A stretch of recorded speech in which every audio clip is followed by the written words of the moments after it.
I'm thinking you clicked on this video because you're a small business owner and you're starting to see signs of a toxic work environment in your business.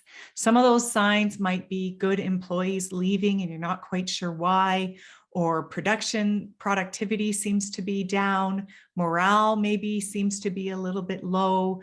There's less interaction with coworkers in and around the business or in the offices. There may be more closed doors in the offices. There may not be as many people in the common areas like the lunchroom, having lunch together. Those are just some of the signs that would trigger you to think that you might have a toxic work environment.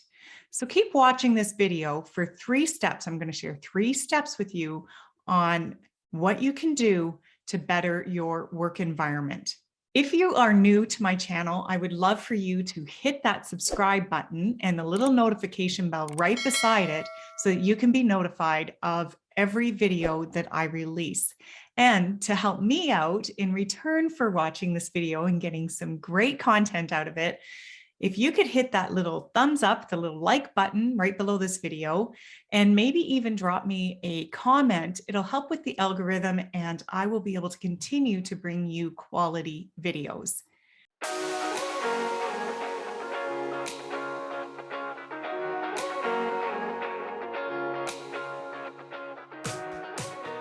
If you haven't watched my videos before, my name is Teresa Kiwasu, and I'm known on social media as the Wonderful Wizard of HR. And I help small businesses with 10+ employees who are struggling with toxic workplaces, employees not showing up for work, the revolving door of employees, or really having a hard time finding and keeping good employees.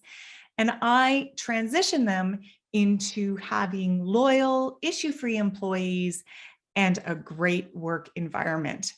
I do this because in 2012, when I was an HR director in the corporate world, I was helping other CEOs who were, in small businesses as well and didn't have an HR department, and they were having employee struggles or employee issues. I was helping them with those issues and resolving them for them. And that's when I realized I have an HR strategy that so many small businesses could use. So I decided to go out on my own and I started my company, Kiy HR Services. And that's what I've been doing for the past decade, I guess, is helping those businesses, those CEOs with the HR strategy that I have developed. Now, Tony Quinlan is one of those CEOs. He was a CEO for a small business, and he was struggling with these kind of things. And here's what he had to say about working with Kiy HR Services, and myself, of course. He says, I had the pleasure of working with Teresa while I was the owner of Speed Shift Services. As a growing company, we recognized the need to ensure that we had a strong human resources plan that supported our growth. Teresa was hired to develop a strategic HR plan that identified our strengths and weaknesses and provide a workable solution to allow us to effectively address the areas in need of development. I would certainly recommend her services to any organization in need of top-tier HR services. And you can read more testimonials just like Tony's on our webpage under our testimonials tab. There's a link to that in the description below. You know the signs of a growing or full-fledged toxic workplace, and you are seeing this in your business. So how do you stop it?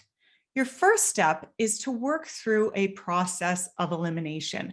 Look at the exit interviews that you've done with good employees who have left, or if you don't do exit interviews, start doing them so that you can get an idea of where the problem lies.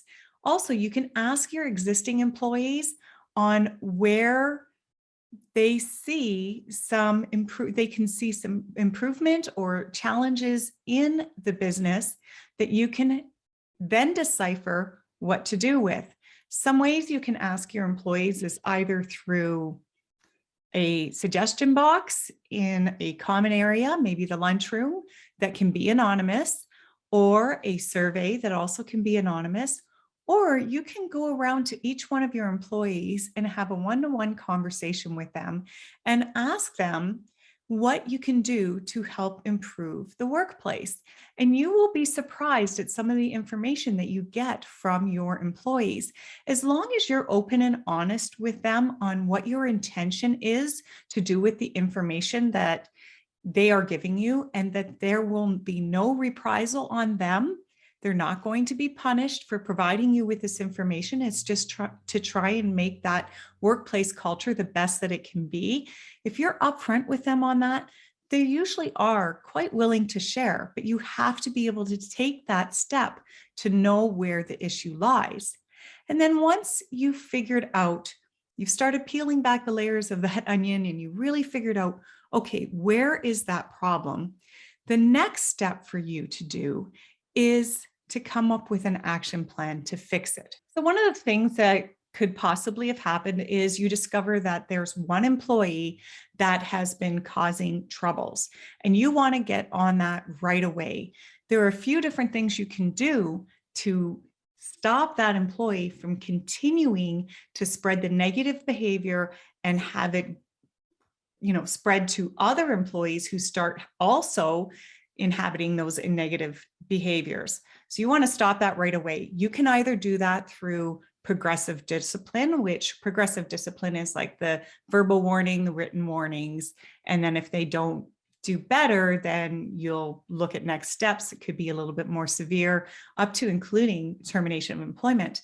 You can also look at correcting their behavior through a performance improvement plan. So if this is something that you're just starting to see, it's just like a budding issue, it's not like a full-fledged issue, then you can do a performance improvement plan, which really is not that progressive disciplinary approach. It's more of a, okay, we've noticed an issue here. You're not normally this kind of employee. We really value your contribution to the business. We want to keep you around. So we're going to put you on this performance improvement plan.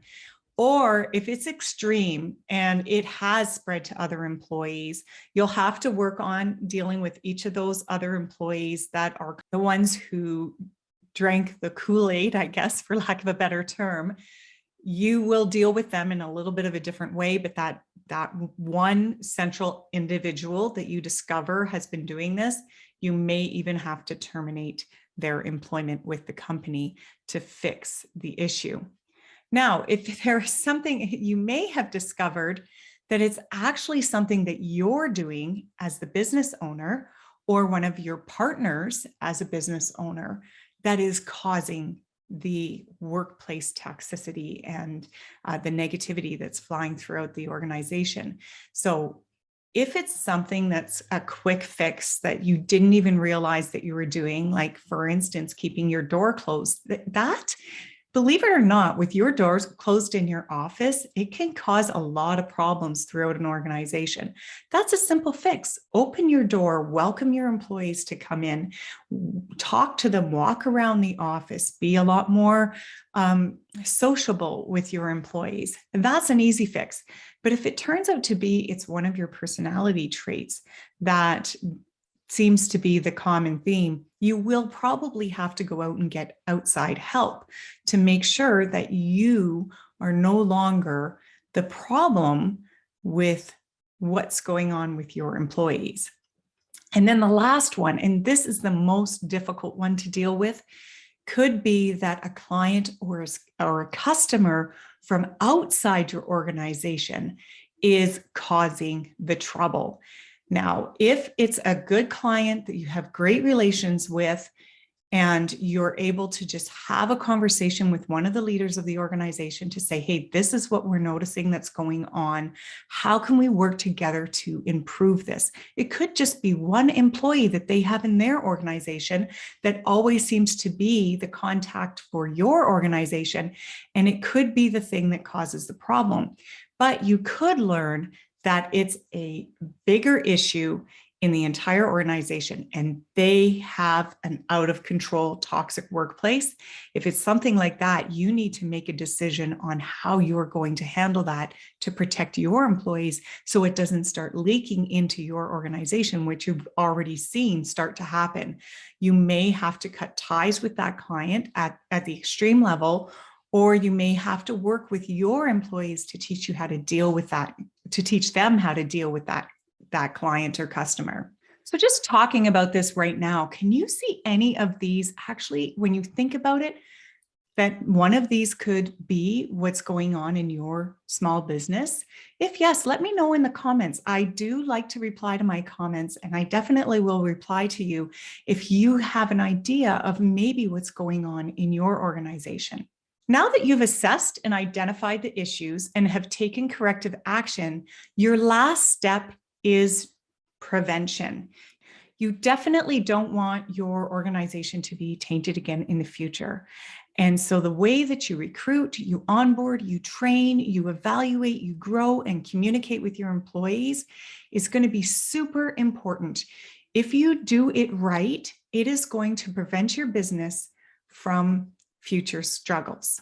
So how do you do that? Well, the best thing that you can do is have a human resources strategy that's pretty much flawless, one that you will follow in every stage of the employee life cycle. And when I say employee life cycle, what I mean by that is the attraction, the recruiting, the offering, the onboarding, straight through to retention, where you are evaluating their performance, you're training them, you're developing them, you're promoting them, you're doing everything that you can while they're with you to make a good impression on your employees.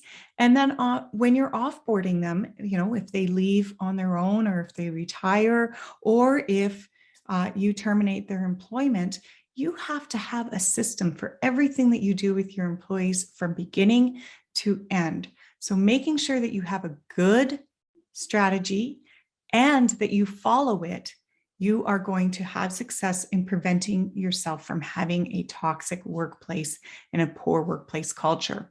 Here's a little secret for you. The reason I was able to create an HR strategy that works is because I have always lived by this one simple motto. And that motto is, if it doesn't feel right, don't do it. If you're a little bit lost on where to start with building a good HR strategy, why don't you hop on a call with me? I provide a 1-hour free HR strategy session where we will figure out where the gaps are in your organization, and we'll come up with a good plan for you on where maybe you need to make some changes or improvements and what you need to do to move forward. There's a link in the description below. Just click on that link, and there's a little assessment form that you'll need to complete. And if you qualify, you and I will get on a free HR strategy call. Again, if you liked this video, please give me a little thumbs up and subscribe to this channel if you want to watch more videos like this by hitting the subscribe button. And don't forget to tick that bell right beside it so that you can be notified of future videos just like this one. And if you do determine that you need to dismiss one of your employees, take a look at this video that talks about how to properly dismiss an employee. And then if you want to know a little bit more about how to better communicate and have better relations with your employees, you can watch this employee relations video. Thank you so much for watching. We'll see you in the next video.